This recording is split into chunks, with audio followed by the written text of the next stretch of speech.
लिपि जैन उससे पूर्व गुरुवर बहुत दिनों से एक जिज्ञासा ऑनलाइन आ रही है, और ये जिज्ञासा सिर्फ किसी, यद्यपि राजस्थान से आई है, लेकिन पूरे भारत की जैन समाज की जिज्ञासा है कि गुरुवर जो समाज के पदों पर रह करके या सामाजिक संस्थाओं का निर्माण आदि कार्य कराते हैं, उनका या उनके परिवार वालों का उस पर क्या अधिकार होता है, और क्या वो मालिक बन गए हैं? क्योंकि यदि कोई संशोधन बाद की कमेटी करना भी चाहती है तो उसके मालिक बन गए हैं, और वीर प्रभु के भक्तों का क्या अधिकार इस पर रहता है, और बाद में आने वाली कमेटी यदि कोई संशोधन करना चाहती है तो उसकी क्या जिम्मेदारी उस पर बनती है?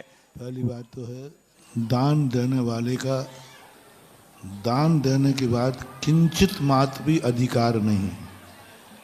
मंदिर में वेदी बना दी, मंदिर बनाने के बाद भी, मंदिर बनाने की विधि ये है कि मंदिर बनाने के बाद तुरंत समाज को सौंप देना चाहिए मंदिर, और फिर समाज से अनुमति लेना चाहिए। पूरा मंदिर बनाया, पूरा पंचकर्मा किया, पूरा करोड़ों रुपया खर्च किया, उसके बाद समाज के सामने खड़े होकर के मंदिर समर्पित करके उस मंदिर में दर्शन करने की अनुमति समाज से लेना चाहिए कि मैंने ये मंदिर बना दिया है, पंचकर्मा कर दिया, हम समाज को समर्पित करते हैं। यदि समाज की अनुमति हो तो हम और हमारा परिवार इस मंदिर में दर्शन, पूजन, अभिषेक की अनुमति चाहता है। समाज यदि अनुमति देगी तब वो उसमें जाकर मंदिर में पूजा करेंगे। ये है दातारों का काम। वेदी बना दी, अब उनका कोई अधिकार नहीं। समाज बाद में तोड़े, बनावे, फिर से रखे, ये परिणति होना चाहिए। क्यों होते हैं वंशों के नाश? मैंने पूरा सर्वे किया है। ओम शांति। लोगों ने मंदिर बनाए, महाराज जी उनका देखो मंदिर बनाया था, इतना रुपया खर्च किया था, उन्होंने वेदी बैठा ली, मूर्ति बैठा ली, आज उनके वंश में देखो कितने संकट आ रहे, आज उनका ह्रास हो रहा है। मैंने कहा ऐसा होना तो नहीं चाहिए, साथ तो झूठे नहीं होते। लेकिन जब मैंने इस पर पूरा खोज किया, बनाने के बाद उस पर मलकियत रखते हैं, ये मेरा है, मेरे बिना पूछे आप कुछ नहीं कर सकते। मैंने वेदी बनाई थी, मेरे बिना मैंने वेदी नहीं हटा सकते। मेरे भगवान है, मेरे बिना पूछे आप कुछ नहीं कर सकते। मैंने मंदिर बनाया है,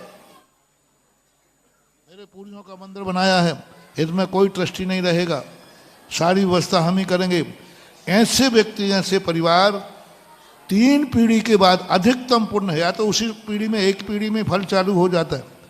यदि पूर्व का पुण्य है तो तीसरी पीढ़ी के बाद उनका ऐसा डाउनफॉल होता है, ऐसा डाउनफॉल कि उनके वंश की जो इज्जत थी वो दूषित हो जाती है, कलंकित हो जाती है, और उनका समाज में सम्मान भी खत्म हो जाता है, और अर्थ संबंध भी धीरे धीरे डाउनफॉल।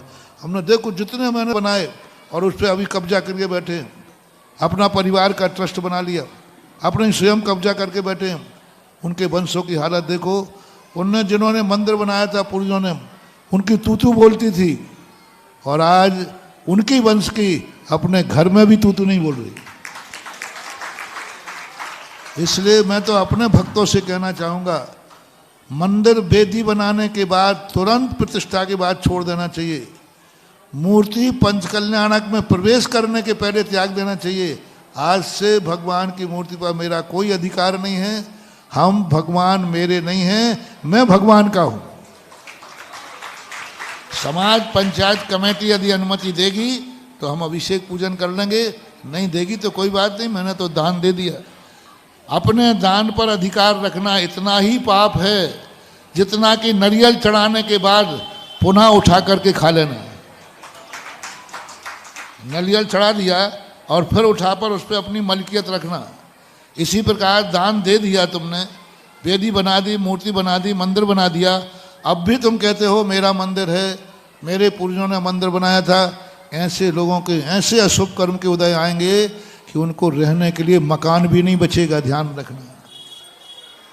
फिर वे मकान में रहने लायक ही नहीं बचते, मकान ही नहीं होगा, रहो अब किराए से रहो फुटपाथों पर। क्योंकि तुमने किसी मंदिर पर मलकियत की थी, तुमने मंदिर में विघ्न डाला था, वेदी क्या बना दी तुमने। अब किसी को कोई मौका नहीं देना सकते आज नहीं, हमारा कोई अधिकार नहीं, हमने बना के दे दी, कल ही बेदी को कोई दूसरे दिन कमेटी बदलना चाहे बदले, तुम्हें कोई दोष लगने वाला नहीं, तुम्हारा पुण्य तो बनाते ही पूरा हो गया। अब कमेटी जाने, कमेटी काम जाने। और ऐसे जो अड़ंगा डालते हैं मंदिरों के काम में मलकियत रख करके कि मेरा मंदिर मेरे पुर, तो इनके आप देख लेना ऐसे अंतराय कर्म का बंद होगा कि कल के दिन ये रोएंगे तो कोई आंसू पोंछने वाला नहीं मिलेगा। मकान इनको किराए पे मिलना भी मुश्किल हो जाएगा, इनके मकान ही मकान रहित हो जाएंगे। धर्म कार्य को बहुत सावधानी से करो, दान दो मत, दो तो अपना देने के बाद भूल जाओ कि मैंने दिया था, मेरा काम तो हो गया। ये बहुत बड़े दोष अपनी समाज में चल रहे हैं। बहुत अच्छा प्रश्न आया, जो चेत जाओ, अपने वंश को बचा लो, अपने वंश को बचा लो और दान का तुरंत करके त्याग करो। प्रतिष्ठा होने के बाद हमारा इस पर कोई स्वामित्व नहीं है, समाज जाने, समाज का कार्य। गोमटेज बाहुबली की मूर्ति विराजमान करने पर चामुंड राय को अहंकार था, मैंने मूर्ति बनाई है। कई लोग जिद करते हैं कि मैंने मूर्ति बनाई, पहला कलश नहीं करूंगा। चामुंड राय ने भी यही कहा, उन्होंने कहा नहीं, सबने कहा साहब आपने मूर्ति बनाई, पहला कलश करोगे।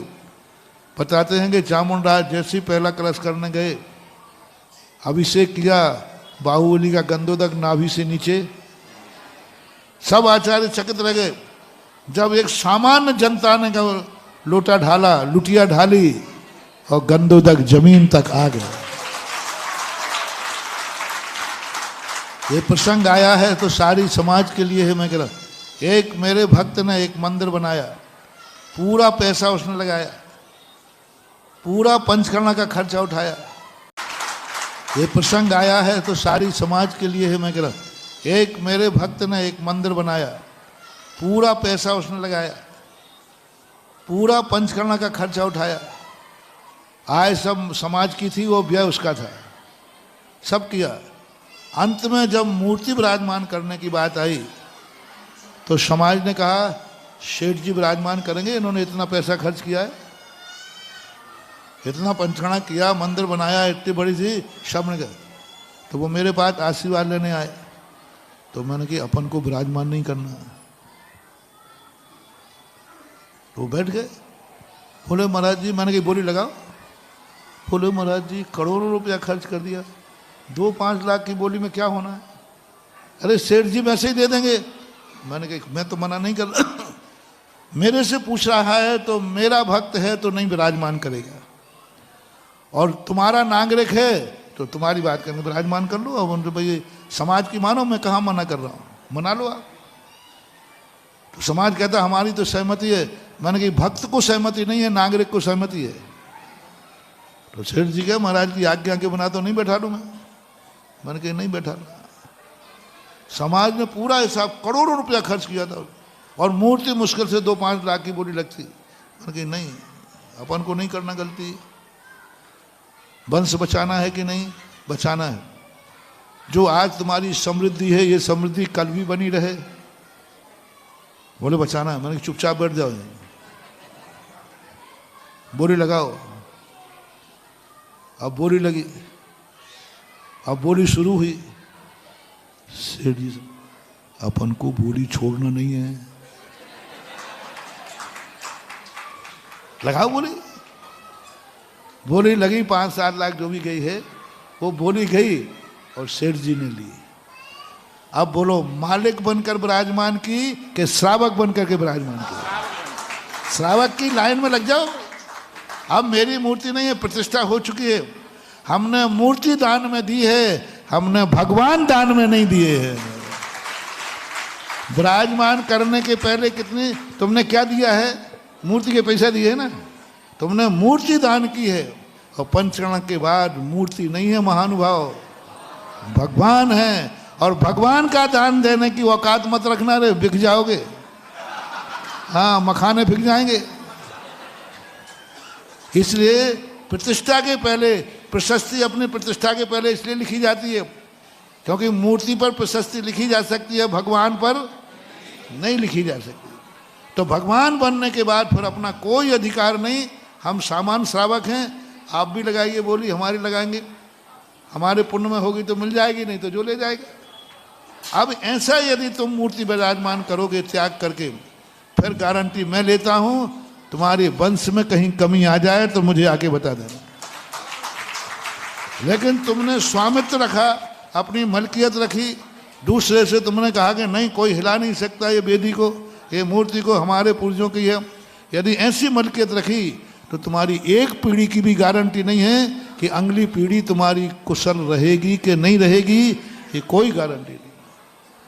इसलिए दान देने वालों, धर्म करने वालों, सावधान हो जाओ। ये धर्म दीपक के समान है, सावधानी से करोगे तो अंधेरा मिटा देगा और चूक गए तो तुम्हें खुद को मिटा देगा, ये ध्यान रखना।